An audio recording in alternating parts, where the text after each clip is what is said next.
Puisque l'actualité est essentielle pour vous et n'attend pas, eh bien, son décryptage nous incombe également. Alors, installez-vous confortablement. Bienvenue à la Tribune des Éditos, une émission de votre télévision Twi TV pour décrypter, analyser et parcourir l'actualité nationale et internationale, bien sûr à travers les commentaires et analyses des différents médias.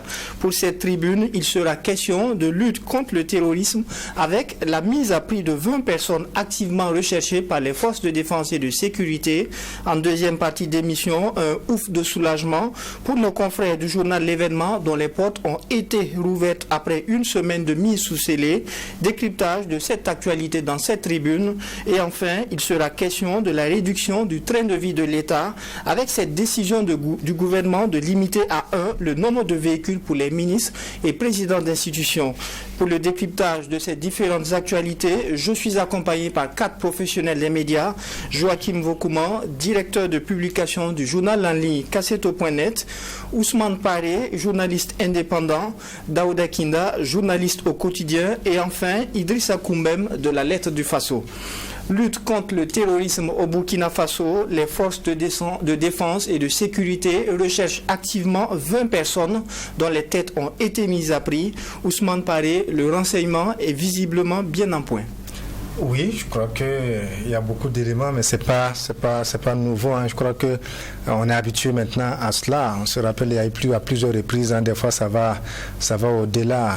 Donc, d'une dizaine, de 20, 30. Je crois qu'on a eu une situation d'environ une centaine de personnes qui étaient recherchées. Ce qu'il y a de nouveau cette fois-ci, c'est seulement la mise à prix, justement, des têtes de ces terroristes. Je crois qu'on va jusqu'à, et puis surtout le montant, jusqu'à 150 millions donc de francs CFA. Je crois que c'est ce qu'il y a de particulier. 180, voilà. Donc, ça va de 150 à 180. De 100 à 180, pardon. Donc, de francs CFA. C'est immense. Maintenant, même pour les groupes qui sont, les terroristes qui sont recherchés, je crois que ça vise surtout donc des éléments de ACMI, peut-être pour redescendre au groupe de soutien à l'islam et aux musulmans, donc de IAD à Gali, notamment des proches de, comment dirais-je, Amadou Koufa, donc notamment qui sont recherchés. Donc je crois que c'est déjà intéressant. Et si j'ai bonne mémoire, je crois qu'il y en a qui, c'est pas la première fois qu'on les recherche. Je crois qu'il y en a, ça fait au moins la deuxième fois qu'on lance un avis de recherche pour ce qui les concerne. Donc ça veut dire qu'on a assez d'éléments, peut-être sur ces personnes. N'oubliez pas aussi très souvent que quand on lance aussi de tels avis, ça vient après des éléments de renseignement, comme vous l'avez dit, mais il y a très souvent aussi des objectifs en réalité qui sont derrière. Il y a peut-être des pistes, il y a peut-être un certain nombre d'éléments, donc on se fonde un peu sur tout cela pour lancer les avis de recherche. Quoi qu'on dise, pour moi, c'est déjà une bonne chose. Et maintenant, le montant, on peut en discuter. Peut-être que ça peut aussi motiver des gens donc, à se signer, à se sacrifier davantage. Pourquoi pas à trahir. Donc, pour avoir 180 millions de francs CFA, je crois que ça peut être aussi l'objectif recherché. Mais quoi qu'on dise, je crois que le plus important est qu'on puisse mettre la main sur ces éléments et qu'on puisse finir avec ce phénomène. Alors, Joachim Vokouman, il est reproché à ces personnes une participation ou complicité dans la participation d'actes terroristes. Comment est-ce que vous avez accueilli cette affiche avec la mise à prix? Pour la mise à prix, je pense que c'est pour inciter les gens à donner les informations. Parce que quand on regarde même la description des personnes recherchées, il y a parfois, dans la taille, le teint clair ou noir, et parfois on indique même qu'il a une cicatrice, soit sur la joue droite, soit sur la joue gauche. Donc, je pense que le renseignement est quand même allé assez poussé pour qu'on puisse identifier ces gens. Mais ça, je pense que ce sont des nouvelles aussi qui sont lancées, pas seulement au Burkina, mais dans la sous-région.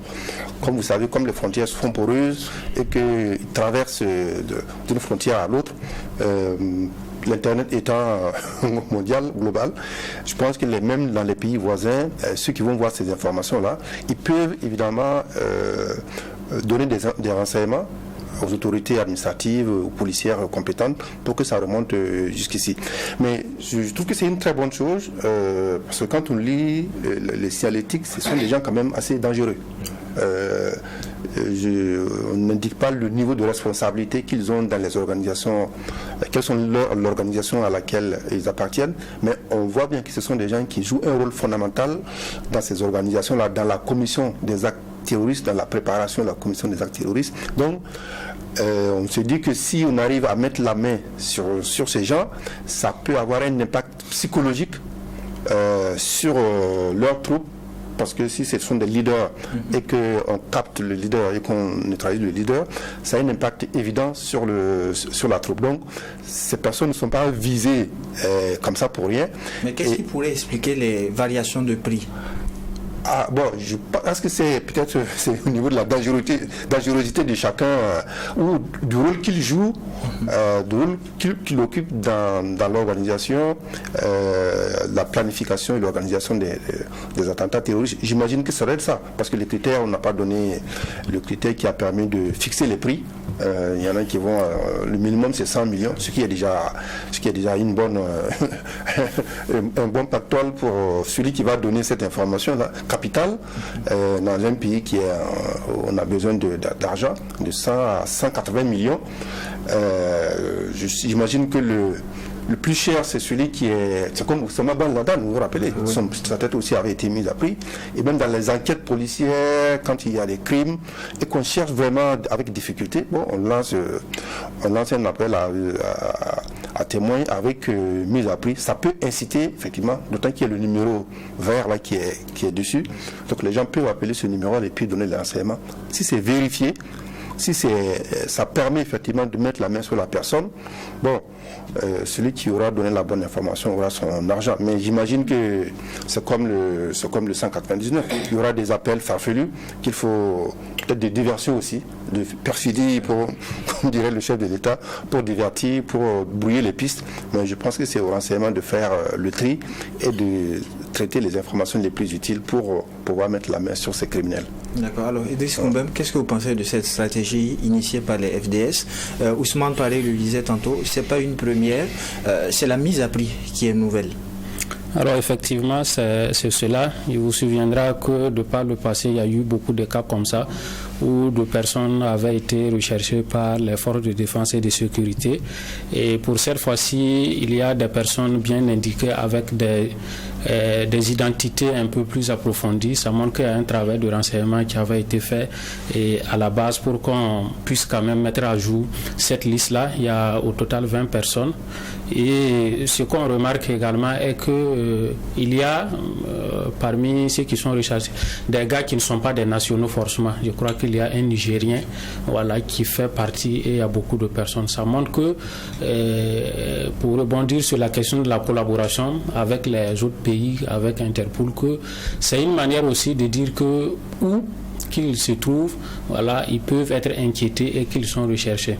Et la difficulté que je vois dans cette situation est que c'est le contexte dans lequel nous sommes, où il y a des pans de territoire qu'on ne contrôle pas. Est-ce qu'on ne s'imagine pas que ces personnes-là se retrouveraient dans cette partie où on n'a même plus accès?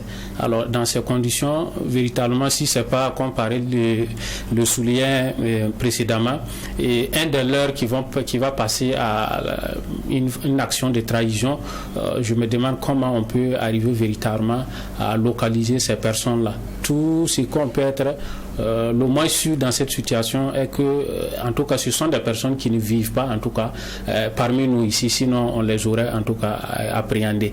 Donc, c'est dire que ce sont des gens qui se cassent dans des confins un peu reculés, dans des zones où l'État n'est plus présent et ils peuvent, à partir de cet instant-là, mener des opérations. C'est toute la difficulté pour pouvoir, en tout cas, de mon point de vue, appréhender ces personnes-là. C'est d'autant plus qu'il y a des personnes personnes qui sont dans la liste, qui étaient recherchées depuis des années et jusque-là, on n'a pas pu mettre la main sur ces personnes-là. Donc, c'est peut-être qu'avec la contribution des uns et des autres, on pourra avoir des indices, même si on n'arrive pas à les localiser, on peut avoir des pistes, voilà, de où ils sont, parce que c'est des personnes aussi qui peuvent amener à se déplacer. Et si on publie comme ça, ils savent qu'ils sont recherchés et qu'ils sont dans un point donné, et il ne faut pas exclure le fait qu'ils se déplacent également pour trouver refuge quelque part. Donc, tout compte fait, je pense qu'avec la collaboration de la population et des uns et des autres, on pourra quand même avoir, en tout cas certains, ou avoir des pistes, voilà, de là où ils pourraient se trouver. D'accord. Alors, Daouda Kinda, lorsque l'on fait la sommation, il s'agit tout de même de plusieurs milliards de francs CFA qui seront mobilisés pour quiconque viendrait à dénoncer. Qu'est-ce que vous en pensez? Je pense que la paix n'a pas de prix, la sécurité n'a pas de prix. Et quel que soit le montant que ça va prendre, si notre budget peut supporter, et on peut quand même motiver ceux qui sont susceptibles de donner des informations qui vont permettre de capturer ou de neutraliser ces individus-là. Ce sont de grosses têtes des terroristes au Burkina, et ils ont à leur actif plusieurs attaques terroristes. Ils ont tué beaucoup de Burkinabés, ils ont contraint plusieurs Burkinabés à quitter leur localité, et donc ce sont des individus qui actuellement sont les plus grands ennemis du Burkina Faso. Donc il n'y a pas, on ne peut pas lésiner sur les moyens, hein, pour les arrêter ou les neutraliser. Voilà, parce que mes confrères ont rappelé tantôt qu'il y a plusieurs parmi eux qui figuraient déjà sur des listes, des précédentes listes. Il y a un an exactement, l'état-major avait publié aussi une liste, et il y a des individus parmi ceux qui sont ressortis récemment là, qui figuraient sur cette liste-là, déjà sous Damiba. Donc, c'est-à-dire que c'est parce que ils ont commis des actes, j'allais dire, graves contre le pays. Donc c'est la collaboration des Burkinabés qui est une fois de plus demandée. C'est vrai que les Burkinabés font déjà beaucoup de choses qui ont permis quand même de mettre la main sur plusieurs terroristes à travers les dénonciations. C'est pas la première fois. Je me souviens que lors des précédents avis de recherche, les dénonciations des populations ont permis de retrouver plusieurs terroristes qui avaient été arrêtés. Et peut-être qu'il y a certains même qui ont été libérés après, suite aux négociations pour tenir les élections. Peut-être que parmi même ceux qu'on recherche là, il y avait d'autres qui étaient déjà arrêtés, je n'en sais rien, et qui ont été libérés après. Ça aussi, je n'en sais rien. Mais tout compte fait, toute collaboration qui vous permettrait de retrouver ces individus-là est la bienvenue. Et si donner l'argent peut motiver des Burkinabés ou des gens de l'extérieur, comme Vokuma le disait, peut-être que ceux de l'extérieur aussi, des pays voisins, s'ils se retrouvent dans des pays voisins, ils peuvent donner des indications pour permettre de les arrêter. D'accord. Alors, Ousmane Paré, on le disait, quand on fait la sommation, il s'agit de plusieurs milliards de francs CFA.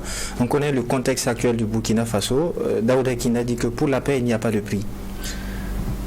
Oui, bon, peut-être c'est ce qu'on dit de façon globale, même si à l'analyse on peut dire, il faut que, en fait, ce qu'on dépense comme ressources, il faut que ce soit proportionnel en réalité aux résultats qu'on va engranger sur le terrain. Mais par rapport à ce cas précis, il faut aussi savoir qu'il y a plusieurs aspects, parce que les renseignements aussi, ça peut être relatif à des attaques peut-être qu'ils projettent peut-être perpétrer. Donc en fonction de cela, soit c'est pour les dissuader de mener ces attaques, ou bien aussi pour faire en sorte au moins que même s'ils mènent les attaques, ou bien que les renseignements puissent permettre d'anticiper sur ces attaques. Donc quand vous voyez à ce niveau et qu'on dit peut-être 1 milliard, 2 milliards pour éviter une attaque, bon, quand même on peut se dire ça vaut le coup. Donc sur ce plan, je crois qu'il faut un peu on peut nuancer un peu les propos. Mais ce dont les Burkinabés ont besoin aujourd'hui, c'est surtout la paix, c'est surtout la sécurité. Encore une fois, comme je le disais, c'est pas des éléments comme ça. La plupart, quand vous voyez un peu les noms, ils occupent des responsabilités dans les différents groupes. Ce sont des éléments très nuisibles, donc ça vaut vraiment le coup. Mais en même temps, au-delà, je crois qu'il y a un aspect qui n'est très souvent privilégié au niveau des États, c'est la collaboration entre les différents services de renseignement. Ça peut paraître banal, hein, mais vous avez des situations, et après quand on vous dit, où vous avez un pays qui est proche, qui est prêt à mettre la main qui a pu localiser un élément très dangereux, qui est prêt peut-être à mettre la main sur lui, et qu'une erreur d'un pays voisin fait que l'élément arrive à prendre la fuite. Ça peut paraître banal quand on le dit, mais quand vous discutez des fois dans certaines munitions, des choses qui arrivent. Donc je crois qu'il y a aussi lieu de renforcer davantage la collaboration entre les différents services, et aussi de renforcer davantage la collaboration avec la population. Et ça peut paraître banal, mais contrairement à ce qu'on pense de façon générale, ce n'est pas des gens qui sont dans des grottes, hein. Ce sont des gens qui font des mouvements, ce sont des gens qui voyagent, ce sont des gens qui se déplacent le plus naturellement possible. Malheureusement, grâce à la complicité de certains acteurs, des populations, il y en a qui le savent, il y en a qui ne le savent pas, et souvent même à des niveaux insoupçonnés, au niveau donc des services, soit du laxisme, au niveau donc du contrôle, au niveau d'un certain nombre d'éléments. Et vous avez, je crois qu'il y a, je me rappelle plus c'était quelle attaque, quand au niveau du procureur sous Roch Kaboré, on a fait le bilan par rapport à un certain nombre des enquêtes par rapport à certaines attaques. Vous voyez comment est-ce que des terroristes ont pu se déplacer avec des armes et ils n'ont pas été contrôlés comme il se devait, et par moments la corruption justement a beaucoup aidé. Donc je crois qu'il y a tous ces paramètres là. Si les forces de défense et de sécurité ont une très bonne collaboration avec les populations, ce sont des éléments qui se dénoncent très souvent et facilement, parce que quand vous discutez avec les services de sécurité, des fois vous avez des situations où des responsables terroristes séjournent dans des localités, mais à cause de la peur ou au regard d'un certain nombre d'éléments, la méfiance, les populations refusent par exemple de faire remonter l'information. Donc je crois qu'il faut travailler sur ce point. C'est là aussi où le montant peut être intéressant, parce que on va toujours peser en réalité. Si je dénonce la personne, peut-être que ça va entraîner carrément que je change carrément de vie. Des fois c'est ce qu'il faut faire, parce que quand vous donnez des renseignements, je le disais, il y a des complicités à tous les niveaux. Et le renseignement doit se faire sous forme d'anonymat. Je suis d'accord, mais non, il n'y a pas d'anonymat à 100% sûr. Vous avez vu des situations ici au Burkina où des gens ont été abattus par des touristes juste après un passage dans les services de sécurité. On a tous vu des situations. Vous avez vu ces situations où au début de la crise terroriste, des gens ont dû se déplacer sur des kilomètres, aller se réfugier dans d'autres localités, et on les a retrouvés dans ces localités, et puis on les a, ces terroristes les ont neutralisés. Donc il y a tous ces facteurs. Donc ça peut être intéressant. Et la personne sait, avec 100 millions, avec 180 millions de francs en CFA, je ne perds absolument rien. Je peux dénoncer, et puis après, je peux me chercher. Mais l'autre aspect aussi, je crois, au niveau de la communication, surtout pour ceux qui vont appeler, c'est de rassurer surtout la sécurité pour ces personnes. Parce que les personnes qui sont capables de donner de telles informations, souvent, peuvent avoir une proximité, soit avec les terroristes, soit avec des proches du terroriste. Donc tant que la personne n'a pas suffisamment de conscience, n'est pas suffisamment rassurée, ça peut poser problème. Donc je crois que la communication aussi doit aller dans ce sens, faire comprendre aux gens que des dispositions seront prises pour assurer leur sécurité. D'accord. Alors Joachim Vokuma, il a parlé de la collaboration inter-État. Est-ce qu'à ce niveau, on peut compter sur nos pays voisins? Oui, moi je n'ai pas d'éléments qui me permettent de dire qu'on ne peut pas compter sur eux. Oui, je pense qu'on peut compter sur eux, parce que eux-mêmes ont compris qu'ils ne sont pas à l'abri des attaques terroristes. Ça a déjà eu lieu au Bénin, au Togo, en Côte d'Ivoire. Bon, le Ghana est encore relativement épargné, mais rien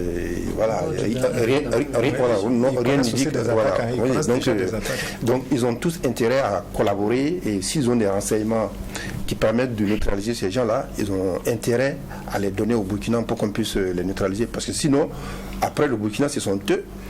Et non seulement ils vont former encore des gens chez eux qui vont les attaquer et ils vont se retrouver dans la même situation que nous. Donc, je pense que sur ce plan, quand même, ça ne devrait pas poser de problème parce qu'il y a quand même eu beaucoup de discussions entre nos États. Le chef de l'État du Ghana est venu ici la dernière fois de façon un peu, en catimini, voilà, c'est le mot que je cherchais. Il n'a pas même pas quitté l'aéroport. C'était pour des raisons de sécurité qu'il est venu évoquer avec les autorités burkinabées. Il n'a même pas quitté l'aéroport. Donc, ça, sur ce côté renseignement, collaboration entre services de sécurité, je pense qu'il ne devrait pas avoir de problème. Le Togo aussi, son ministre des Affaires étrangères était là. Le Bénin, le chef de l'État, le Premier ministre aussi avait fait, c'était le Togo. Avec le Bénin aussi, on a une collaboration qui est assez poussée. Donc ça ne devrait pas poser de problème. Il y a tout de même un État voisin dont l'un des généraux n'a pas été tendre. Oui, mais bon, je pense que même pour... je vais parler du Niger, mais même pour le Niger, je ne suis pas sûr que s'ils ont des renseignements sur ces terroristes-là, ils ne vont pas soit les neutraliser, soit les donner au Burkina. Je ne suis pas sûr. Parce que, comme on dit, les terroristes, ils attaquent le voisin aujourd'hui. Si tu dis rien, demain c'est toi qui vas attaquer. Donc, eux-mêmes aussi, ils ont intérêt. Surtout qu'eux aussi, ils risquent. Ce qui est sûr, ils cherchent des terroristes qui font du mal chez eux, qui pourraient se retrouver au Burkina ici. Donc c'est des collaborations réciproques. Donc il faut bien que chacun joue sa partition. Mais ce sur quoi je voulais insister, c'est la sécurité de ceux qui vont donner les informations. Il a évoqué ça. Et surtout à l'Est, je connais un peu mieux, il y a eu des cas effectivement où des gens ont donné des renseignements. Et bizarrement, 15 minutes après, les terroristes sont appelés et disent voilà ce que tu viens de dire, Donc, pourtant on t'a rien fait. On t'a rien fait. Pourquoi tu nous cherches des problèmes? Donc, je pense que ce volet sécurisation des informations à donner doit être très très bien renforcé pour que les gens ne soient pas punis, sévèrement punis, parce que ces gens-là ils sont sans foi ni loi. Donc on verra à l'épreuve ce que ça va donner. Mais sur le montant, je ne suis pas sûr qu'on va tout dépenser. Je veux dire, on n'aura pas les 20 terroristes recherchés. Et puis je pense aussi que la prime aussi sera aussi en fonction de la qualité de l'information qu'on va donner. Voilà, je veux dire, si je donne l'information au service de sécurité, ils vont vérifier quand même pour voir si l'information est fiable. Elle est peut-être 50% fiable. Ça peut permettre de recouper avec d'autres informations pour aboutir finalement à la bonne information. Bon, peut-être à ce niveau-là, je n'aurai pas les 180 millions. Vous n'attendez pas à ce qu'on ait tous les 20? Ah, ça m'étonnerait. Ça m'étonnerait qu'on ait tous les 20. Ça, ce serait un exploit. Puisqu'il y a des opérations militaires qui sont en cours, peut-être que le drone peut frapper certains sans qu'on ait besoin de dénoncer. Mais est-ce que finalement aujourd'hui on peut affirmer, sans se tromper, que le renseignement il monte en puissance au Burkina? Et c'est ce qui est à saluer. Quand on voit ça, on se rend compte que nos services de renseignement, notre service de renseignement est au top. Si on arrive à identifier un certain nombre de personnes qui sont très nuisibles pour les Burkinabés et qu'on arrive même à donner les traits de visage, tout ce qui permet de les identifier, c'est parce que le renseignement est poussé. Vous vous souvenez lorsqu'il y a eu les audios pour appeler à incendier chez le Moro Naba, vous avez appris que il y a un véhicule qui quittait un pays voisin et qui venait commettre une attaque dans une localité du nord, Arbinda notamment. Et vous voyez que les services de renseignement ont pisté les véhicules qui venaient là, et jusqu'à 2h du matin où ils ont été frappés. C'est parce que le service de renseignement est au top. Et actuellement, dans plusieurs localités, en tout cas, bon, c'est vrai que c'est les trucs peut-être secret défense, mais le service de renseignement est au top.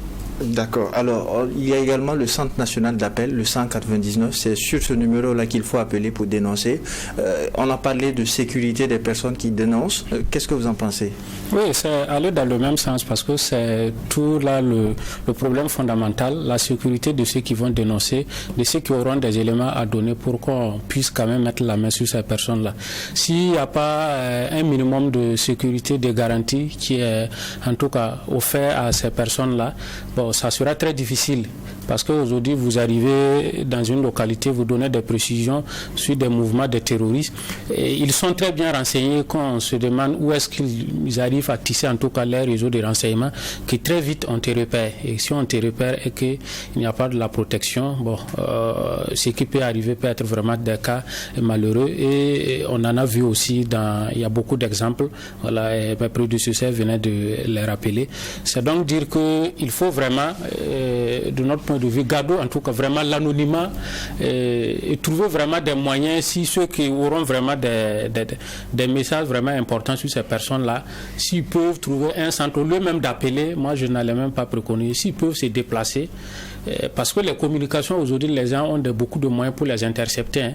Vous appelez pour... Des individus? Oui, des individus peuvent intercepter vos communications.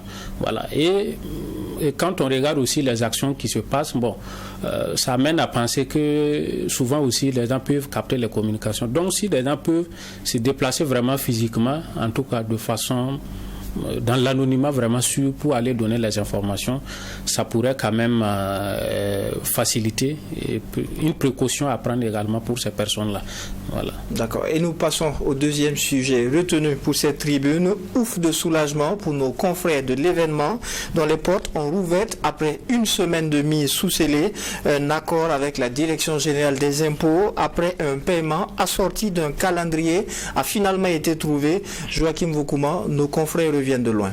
Oui, c'est une très bonne nouvelle parce qu'on était tous tristes de voir que le journal est fermé pour des raisons fiscales,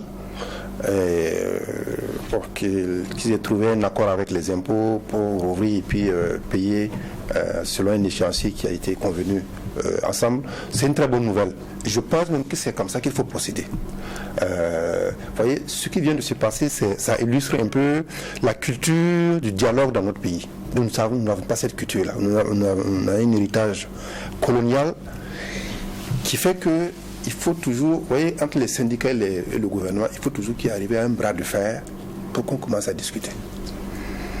Il faut d'abord discuter, et puis si on échoue, on peut peut-être, voilà, mais nous, on part toujours sur le bras de fer, situation tendue, avant de discuter. Le journal a toujours montré sa disponibilité à payer. Je ne pense pas que c'est par défi aux impôts qu'ils n'ont pas payé. Il n'y a pas une entreprise qui, par défi, va refuser de payer ses impôts. Donc, aller fermer le journal comme ça, l'empêcher de fonctionner, à mon avis, même c'était contre-productif parce que c'est un peu, c'est l'effet vicieux, le cercle vicieux. Parce que s'ils ne travaillent pas, comment ils vont avoir de l'argent pour payer? Si vous fermez le journal, c'était un journal où il n'y a pas beaucoup de publicité. Donc, c'est à la vente, c'est à la vente au numéro qu'il compte pour avoir des recettes. Donc, si le journal ne sort pas, où est-ce que voulez-vous qu'il aille trouver ce de quoi payer pour les impôts? Donc, c'est une très bonne nouvelle, mais au-delà de ce cas précis, ça pose, on a toujours évoqué ça, ça pose le problème fondamental de l'économie des médias dans notre pays. Quelle est la fiscalité qu'il faut imaginer qui soit adaptée aux entreprises de presse? Parce que dans les autres pays, même dans les pays développés là, ça fonctionne comme ça. La presse, les médias, c'est un produit à part. Ce ne sont pas des marchandises de consommation de première nécessité. Ça participe de la démocratie, c'est un service public et ça participe de la fabrication du citoyen burkinabé qui doit justement veiller à contrôler l'action des pouvoirs publics. Donc c'est quelque chose de tellement sensible, immatériel qu'il faut prendre en compte et imaginer une fiscalité. La TVA, pourquoi ne pas faire à 5% comme dans notre pays pour le papier? Enfin, il y a pas mal de réformes, de propositions qui sont faites par les organisations des médias. Bon, malheureusement, on a l'impression qu'au niveau des impôts, on considère qu'une entreprise de presse, c'est une entreprise. Point. Donc, il faut la traiter comme les autres entreprises qui font pour gagner de l'argent. Évidemment, on ne crée pas un journal pour perdre de l'argent. Mais quand vous regardez ce qui devait aux impôts, 20 millions, je veux dire, franchement, on ne pouvait pas. Moi, je m'attendais à ce qu'on dise qu'il devait, c'est pas 150 millions ou quelque chose comme ça. 20 millions, vous voyez. C'est pas un secteur où on devient riche. Voilà. Le secteur des médias, c'est pas celui qui veut gagner de l'argent, il ne faut pas venir dans les médias. En tout cas, pas au Burkina ici. Donc, c'est vraiment par... Le montant vous semble assez dérisoire. Oui, Est-ce qu'il y aurait peut-être une autre raison pour justifier? En tout cas, moi, j'étais surpris par le montant. Et puis, d'autant plus surpris que quand je lis, j'ai eu des informations aussi, certainement que vous avez eu, que l'événement avait déjà entamé des négociations avec les impôts pour payer, n'a pas refusé de payer. Donc, c'était surprise que voilà, ils viennent fermer le journal comme ça à l'improviste. Bon, je pense que le bruit que cette fermeture a provoqué, et puis l'appel à soutien, je ne connais pas très bien la réponse populaire que cet appel a eu, mais je pense que peut-être tout ça a joué aussi pour que, bon, la négociation prime et qu'on arrive quand même à retrouver une situation à peu près normale pour que le journal puisse fonctionner. Ça, c'est une très bonne nouvelle. D'accord. Alors, le journal Le Quotidien s'interroge également sur cette affaire, notamment les 20 millions à payer, et à travers un édito intitulé « Affaires d'impôts ou règlement de compte ». Oui, une interrogation qui vaut bien son pesant d'or. À moins que ce soit à tour de rôle, je ne pense pas qu'il y ait un média, surtout privé au Burkina Faso, qui soit à jour de ses impôts. Et nous avons tous été surpris par la mise sous scellé de l'événement. L'événement, ce journal-là qui a fait... dont la ligne éditoriale là, ne plaît pas souvent. C'est un journal qui ose... Ne plaît pas souvent comment? Oui, parce que c'est un journal qui révèle le plus souvent des dossiers assez sensibles, des dossiers où tout le monde forcément ne fouine pas, des dossiers où tout le monde ne met pas les pieds, mais l'événement trempe parfois sa plume jusqu'au sommet de l'État. Et c'est pas, vous vous souvenez de cette affaire de 400 millions, cette affaire de capitaine et autres. Il y a beaucoup de dossiers comme ça qui ont été révélés par l'événement et ce qui fait que ce journal-là subissait en tout cas un certain nombre de pressions, et c'est ce que le directeur de publication, en tout cas la rédaction de ce journal-là a fait savoir. Ils vivaient sous pression tous les jours. La mise sous scellé de ce journal-là nous fait nous interroger sur les véritables raisons de cela. Ce n'est pas une prime à l'incivisme fiscal. Naturellement, tout le monde doit être à jour de ses impôts. Mais nous sommes dans un contexte assez difficile où les médias là ploient sous le poids de la pression fiscale et d'autres charges incompressibles. Donc, c'est pas dans ce contexte-là où carrément rien ne rentre dans les médias là qu'il faut leur mettre la pression, exiger qu'ils soient carrément un jour tout de suite et maintenant de leurs impôts, surtout que ces médias avaient déjà entamé des négociations pour solder son dû. On devait trouver des voies et moyens pour ne pas que ce journal-là ferme quand même un seul jour. Surtout que beaucoup de personnes appelaient quand même, surtout sur les réseaux sociaux, à ce que on ferme le journal. Les autorités devaient prendre à bras le corps ce problème-là, même si le journal n'était pas à jour, et parce que le contexte ne s'y prête pas. Si on ferme le journal, forcément les gens vont dire que c'est parce que il y a la pression qu'on est allé fermer. Donc sans le savoir. Donc l'État, les autorités devraient mettre en œuvre ces actions-là pour ne pas que ce journal-là ferme. Nous sommes ravis en tout cas de voir qu'un compromis a été trouvé pour que le journal puisse rouvrir. D'accord. Alors Ousmane Paré, le titre de l'édito du quotidien est interpellateur. Affaires d'impôts ou règlement de compte selon vous? Moi, je ne sais pas pourquoi j'ai envie de balancer sur le second aspect, un règlement de compte. Ça peut paraître banal, je crois qu'il y a beaucoup qui vont se retourner dans leur fauteuil, c'est normal. Mais parce que quand on regarde un certain nombre d'éléments, vous parlez tantôt donc qu'il y a l'appel d'une certaine frange de la population, voilà, qui appelait le gouvernement à régler les comptes au journal. Ça, c'est le premier élément. Vous avez lu le dernier numéro de l'événement où il parlait déjà de la pression énorme qu'il subissait. Personnellement, ça ne me surprend pas. Moi, je sais que depuis l'affaire des 400 millions, je m'attendais justement à ce qu'on en arrive là. Et il y a eu l'affaire donc du capitaine qui envoie de l'argent à sa copine. Il y a eu l'affaire donc du capitaine dont je crois que c'est la copine qui a construit une maison de combien de 250 millions, etc. Mais en même temps, ce qui est choquant dans ça, et ça me rappelle un des éditeurs de Norbert Zongo quand il dit presse burkinabé cherche opinion. En réalité, tous sont des affaires qui ne choquent personne. Moi, je m'attendais à ce que, quand le journal dit il y a un capitaine qui fait ceci, au lieu qu'on s'en prenne au journal, qu'on cherche à savoir quel capitaine a fait cela. Et que surtout au sommet de l'État, on cherche à créer la transparence. Mais vous voyez que personne n'en parle.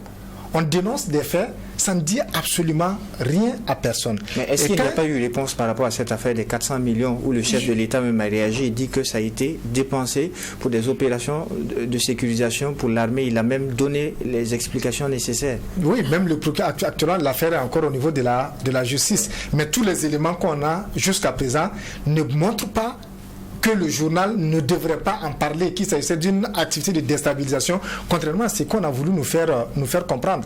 Et ça fonctionne comme ça. Et quand un journal fait un travail, je crois que si le journal déconne, parce qu'on est aussi responsable, il y a des lois qui nous encadrent, il y a des voies de recours. Mais ce que je veux dire, c'est quand un journal parle de gabégie, de dilapidation des ressources, qu'au lieu qu'on cherche à voir justement si c'est vrai ou c'est pas vrai, que les gens s'en prennent au journal. Moi, c'est ce qui me met mal à l'aise. Et que, effectivement, quand le journal a été mis sous scellé, que des gens commencent déjà à applaudir. Mais ils ne sont pas contentés d'applaudir. Les gens sont même allés jusqu'à fabriquer de fausses informations.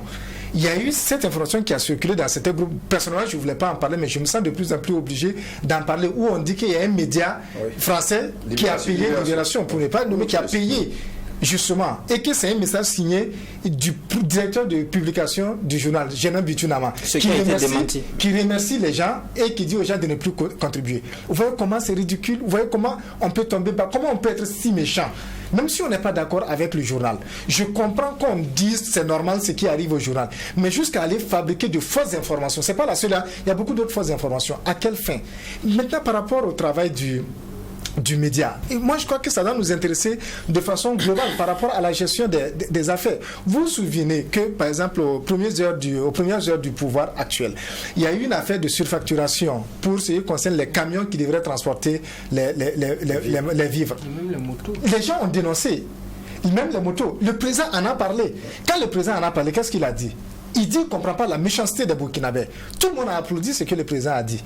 Qu'est-ce que les commerçants ont fait savoir dans un audio? Que ce n'est pas eux, mais c'est les personnes qui sont venues de la part du gouvernement là. Ce sont ces personnes-là qui ont surfacturé. Parce que ce n'est pas eux qui ne se reconnaissent pas dans les prix.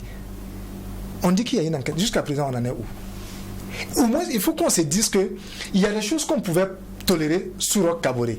Mais que sous ce régime-là, actuellement, surtout dans le contexte que nous traversons là, on ne peut pas tolérer. Quand je dis on doit tolérer, ça ne veut pas dire que c'est bon quand ça se passait. Il faut qu'on dise qui aime bien, châtie bien.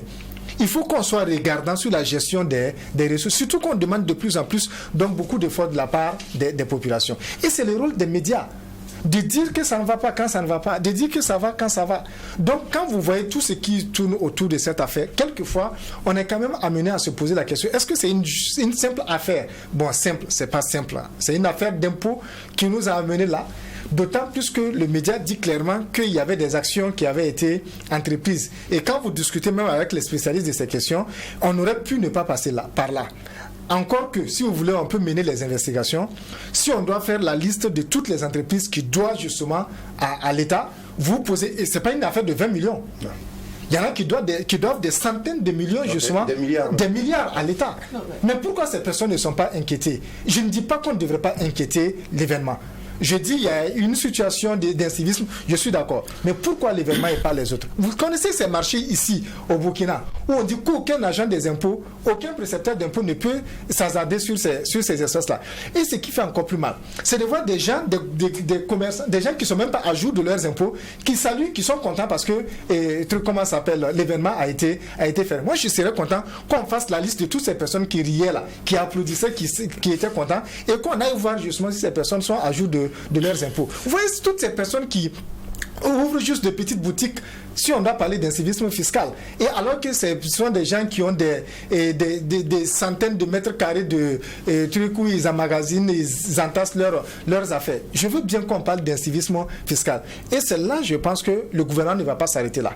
C'est vrai qu'il y a beaucoup de médias qui sont dans la situation. J'espère que les gens vont commencer à régulariser. Mais moi, je pense que le gouvernement, au regard surtout de la situation, va continuer.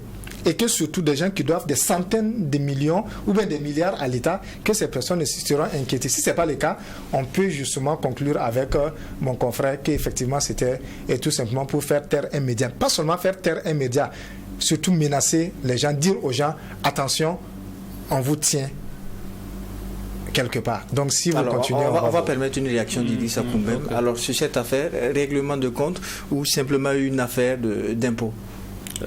Au risque de dire que on prend une défense, on fait une analyse de corporation, je pense bien que pour mieux répondre à votre question, il faut situer le contexte. Si on ne situe pas bien le contexte, on peut faire une fausse analyse sur la question. D'abord, il faut dire que nous sommes dans un contexte où le journal avait maille à partir avec beaucoup de hautes personnalités de l'État, surtout avec des révélations qui n'ont pas été du goût de plusieurs personnes. Et à plusieurs reprises, je pense que le journal même l'a rappelé, il y a eu un édito qu'ils avaient fait qui ne reste qu'à venir nous prendre. Donc ça veut dire qu'ils étaient en tout cas vraiment au bout du souffle, ils avaient de la pression. Donc dans ce contexte, lorsqu'on vous cherche, et dans tous ces détails, dans le cadre de votre travail, on n'arrive pas à vous mettre la main, on cherche un petit problème auquel vous êtes lié et c'est là-bas on part attraper pour vous mettre en pâture. Et je crois que la fermeture de l'événement là peut être analysée dans cette lancée-là. C'est dire que, comme il y a eu des révélations, on a essayé de pousser, et les gens ont évoqué en tout cas le fait qu'ils ne peuvent pas dévoiler les sources dans certains dossiers. On a cherché partout et faire taire le journal, on n'arrive pas. Comme au niveau des impôts, on voit qu'il y a une petite erreur, on accroche là-bas et on brandit. Et on ferme le journal. Malheureusement, ça a créé l'effet contraire. Je crois que beaucoup ont suivi. Et il y a eu une mobilisation pour soutenir le journal. Je crois que dès les premiers jours même, les numéros qu'ils avaient donnés pour les contributions étaient saturés. Ils étaient obligés de donner d'autres numéros. Pour le moment, on n'a pas le point. Mais il faut se dire que, en grande partie, de mon point de vue, il y a eu un règlement de compte. Au risque de répéter ce que les uns et les autres ont dit ici. En termes d'impôts, je crois que, je ne sais pas si les données se sont améliorées, mais à partir de 2018, on parlait déjà de plus de 400 milliards de reste à recouvrir au niveau des impôts. En fin 2018, je ne sais pas s'il y a eu des améliorations qui ont été faites à ce niveau pour recouvrir ces fonds-là. Mais comparé à un journal qui doit plus de 20 millions, on ne peut pas dire que ce n'est pas beaucoup en termes de fiscalité parce que c'est normal que tout un chacun paie. Mais comparativement à ce que nous avons laissé dans la nature là, il faut en tout cas guider les impôts. Ils savent où ils peuvent aller en tout cas fermer les portes et puis récupérer en tout cas les grosses sommes pour que nous puissions soutenir l'effort de guerre au lieu de s'acharner sur un journal pour des questions de 20 millions. Mais tout compte fait, je crois que avec la contribution du journal à Réouvert, c'est le plus important et il faut travailler à ce que cette situation ne se répète pas parce que ce n'est pas aussi la première fois. En 2021, on avait fermé 9 télés. Bon, ça c'était au niveau de la SDT de la TNT parce que c'était très élevé. Donc je rebondis en tout cas sur la question de la fiscalité qu'il faut à nos médias parce que ce ne sont pas des entreprises qui font beaucoup d'argent, c'est un service public qu'ils font et souvent c'est très difficile et ces médias-là se battent en tout cas avec les moyens de bord pour pouvoir assurer le service public qui est d'informer les citoyens. Donc il faut revoir surtout à ce niveau, sinon je ne crois pas aussi que ce soit de gaieté de cœur que l'événement aussi n'arrive pas à payer ses impôts. D'accord, alors nous sommes un peu pris par le temps, mais pour vous permettre de réagir, il y a cette expression dans votre édito où vous dites au lieu de s'attaquer aux grosses entreprises qui doivent à l'État, on préfère se rabattre sur des menus frétins comme les entreprises de presse privée. Justement, c'est que mes autres confrères ont dit, j'allais venir un peu sur ce que Vokouma disait tantôt, l'économie même des médias. Vous savez que la situation au Burkina, l'État est le premier partenaire, en tout cas un partenaire de premier rang de bon nombre de nos médias. Et Dieu seul sait combien de factures traînent actuellement dans les médias. Et étant le premier partenaire des médias, si l'État même n'arrive pas à être à jour de ces factures, comment est-ce que les organes de presse peuvent avoir de l'argent pour payer les impôts? Peut-être même que la même DGI qui poursuit les médias là même doit à certains organes de presse. Mais il faudra d'abord que l'État règle ces factures pour permettre aux organes de presse là de se faire une santé financière et être à jour de ses impôts. Ce n'est pas de l'incivisme fiscal, mais il faudra même que l'État arrive à éponger ses dettes auprès des organes de presse. Et ça, c'est un premier point. L'autre point, c'est que, comme je l'ai dit tantôt, l'État est un partenaire de premier rang. Mais avec la situation actuelle, il n'y a presque plus d'activités et la majorité des organes de presse comptent sur les activités des ministères, des institutions, pour avoir quand même des factures. Mais presque toutes les activités se sont arrêtées. Il n'y a plus d'activités. Comme chez nous, on aime à le dire, c'est la période des vaches maigres. Il n'y a plus rien. Et beaucoup d'organes de presse sont au bord de la faillite. Donc c'est le moment de voir comment est-ce que, ou même au niveau de la corporation, de voir comment est-ce qu'on peut se passer même des activités institutionnelles et tout ça, comment développer un autre modèle économique pour permettre aux organes de presse de s'en sortir, même si l'État n'est pas le premier partenaire. D'accord, on va finir sur le sujet avec vous, Joachim Vokouma. Est-ce que l'État n'ignore pas la réalité des entreprises de presse dans le contexte actuel du Burkina? Non, je pense que si, ils savent. L'État sait. Alors, il y a eu beaucoup de plaidoyers, de courriers qui ont été adressés au ministère de l'économie et des finances pour dire justement que l'État doit des factures à des entreprises de presse. Vous savez même que quand vous avez une facture publique, parfois il faut attendre la fin de l'année pour être payé. Mais dans l'année, là, en temps, qu'est-ce qu'on fait? Il faut bien fonctionner, il faut bien vivre. Et ça, l'État le sait. L'État sait bien qu'il a besoin du moins de l'accompagnement des médias dans un certain nombre d'activités. Dans le contexte actuel, la sensibilisation des populations sur les mesures de sécurité, de prudence qu'il faut avoir par rapport aux actes terroristes, tout ça, l'État a besoin des médias. Même pour faire en direction des élèves et étudiants en situation d'urgence, de déplacés internes, on utilise les médias pour faire un peu de la pédagogie et de l'enseignement à distance. Donc, nous sommes des partenaires de services publics. L'État sait ça. Mais si vraiment on devait faire sortir tout ce que l'État aussi doit aux entreprises de presse, on se rendrait peut-être compte que l'État doit plus que les entreprises de presse ne doivent à l'État. Donc, il faudrait que peut-être ça peut servir de prétexte qu'on trouve le moyen de s'asseoir pour réfléchir ensemble, pour voir comment on peut aller ensemble, parce que l'un ne peut aller sans l'autre. Maintenant, si, comme l'ont évoqué les confrères, si c'était vraiment pour punir l'événement, c'est l'effet contraire. Parce que là, ils ont d'abord de la publicité, et puis il y a eu un capital de sympathie comme ça qu'ils ont créé vis-à-vis de l'événement. Il se trouve que c'était inutile parce que, comme je le disais en off, quand tu as fait un marché public, les impôts sont tranquilles, ils t'attendent.